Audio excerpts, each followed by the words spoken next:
Hi friends, this is Sequoia. This is Sequoia Lynn Sews, and I'm going to share my plans for Frugal Frocks 24 with you. Since it's kind of towards the end of the month, I think everyone is well aware of all of the rules and all the prizes and all of that information. So I'm not going to take the time to go through all of that again with you. I will link to Sam and Ruan and their Q&A session that kind of covers everything you might need to know in my description below. So I'm going to jump right into my plans. This year for Frugal Frocks, I knew whatever I made, it was going to be made up of scraps because my scrap pile is beyond overwhelming at this point. The plan to use scraps worked out really well because I had saved a photo in my phone, just a screenshot of an influencer that I follow and have followed for a while, and she was wearing a pair of pants that I absolutely loved, and I knew immediately that I can make the pants and they would be just as awesome, and I would be able to use only fabric from my scrap pile, which made it an extra, which made it a double win in my book because as a seamstress who sews a lot, my scrap pile tends to get out of control. So the first thing I did was I decided which pattern I was going to make.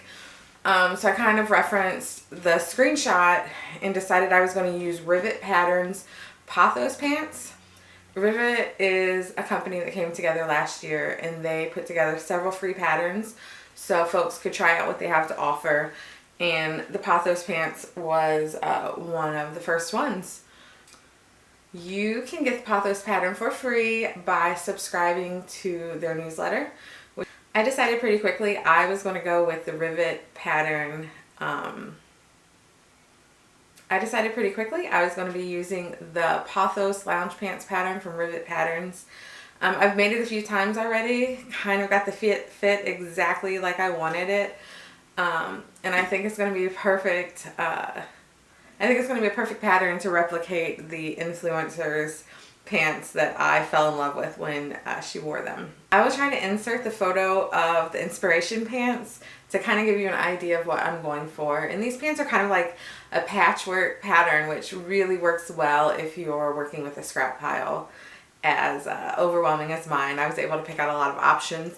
And actually I picked out enough fabric for two pair of pants, two kind of different colorways. The first thing I did was go to my scrap bin. Of course, I was able to sort through and dig out tons of fabric options.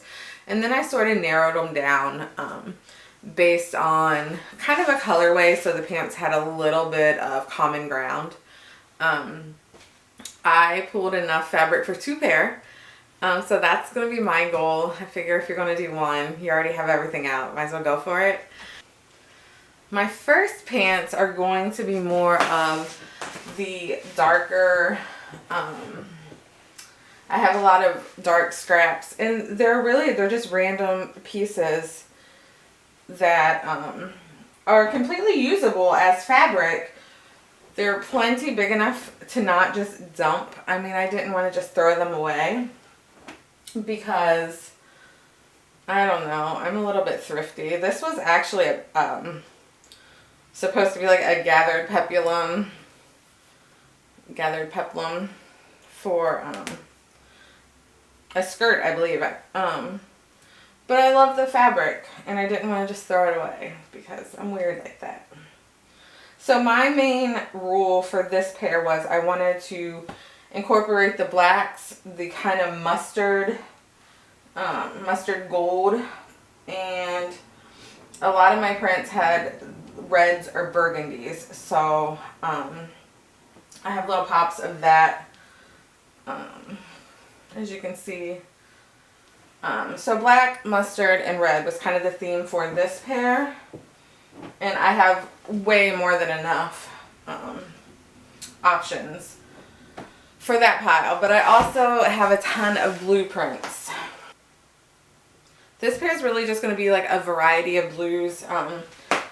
Really, blue is only the common ground, the only common ground. So just more odd size scraps. big enough to save. This one's actually a shirt that I made that's now too big. So I'm going to use this fabric in my pants because I absolutely adored this print. And I didn't want to just throw the shirt out. Another large scrap. I mean, I hate to throw away things this size because if nothing else, you can always color block something, which is essentially what we're going to do. Or, I mean, I make a lot of, you can easily sew tons of underwear patterns using like these odd scraps. So I hate to throw them away when they're large enough to use. So that's my plan. That's my plan for Frugal Frocks 24. I need to get sewing because the deadline's in just a couple days, and then I will reveal over on my Instagram. If you want to check that out, I can also link that below. I hope this gives you a little bit of inspiration to make your own project. And if you do, I would certainly love to see it. So please tag me.